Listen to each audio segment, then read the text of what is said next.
ജൂലിക്കുട്ടി ഇന്ന് രാവിലെ മുതൽ വന്നിട്ടേ ഇല്ല കേട്ടോ. ഞാൻ കുറേ നേരം ഇവളെ കാത്തിരിക്കണു. ഇതെന്താ വരാത്തേ ദൈവമേ, ചോറൊക്കെ കേടായി പോകുമല്ലോ എന്നൊക്കെ വിചാരിച്ചു. അങ്ങനെ അവസാനം ഉച്ചയായപ്പോൾ അവൾ വന്നു കേട്ടോ. അവൾക്ക് വേറെ വീട്ടിൽ നിന്നൊക്കെ ഭക്ഷണം കിട്ടണതുകൊണ്ടാണ് അവൾ വരാത്തത്. അപ്പോൾ മഴ പെയ്തപ്പോൾ പാവം ജൂലിക്കുട്ടി നനയോ എന്നൊക്കെ എന്നോട് ചോദിച്ചിട്ടുണ്ടായിരുന്നു. അവളെ സ്നേഹമുള്ള കുറേ പേരുണ്ടല്ലോ. പക്ഷെ ഞാൻ പറഞ്ഞു അവൾക്ക് മഴ നനയില്ല, അവളിപ്പോൾ കിടക്കണ വീടിൻ്റെ താഴെ തന്നെ കിടക്കും. അവിടെ മഴ കൊള്ളാത്തൊരു സ്ഥലമുണ്ട്, അവിടെ അവൾ കിടക്കുന്നുണ്ടാവും. അവൾ പിറ്റേ ദിവസം കാലത്ത് തന്നെ മഴയൊക്കെ ഒരു കുഴപ്പമില്ലാണ്ട് വന്നു, ഒട്ടും നനയാതെ നല്ല സുന്ദരിക്കുട്ടിയായിട്ട് വന്നു. അവളവിടെ തന്നെ കിടക്കും. അവളെ അങ്ങനെ ആരും ഓടിക്കുകയൊന്നുമില്ല.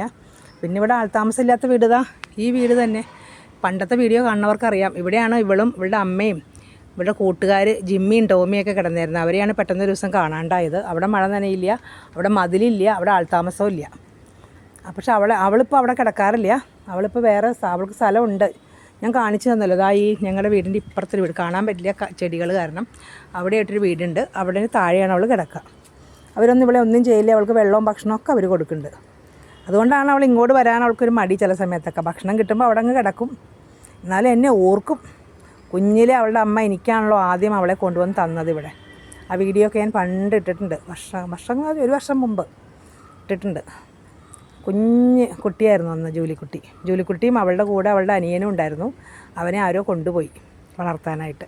അവൻ ആൺപട്ടിക്കുട്ടിയാണല്ലോ, അതുകൊണ്ട്. അങ്ങനെ ഇന്ന് വന്ന് ഭക്ഷണം കഴിക്കുകയാണ് അവൾ.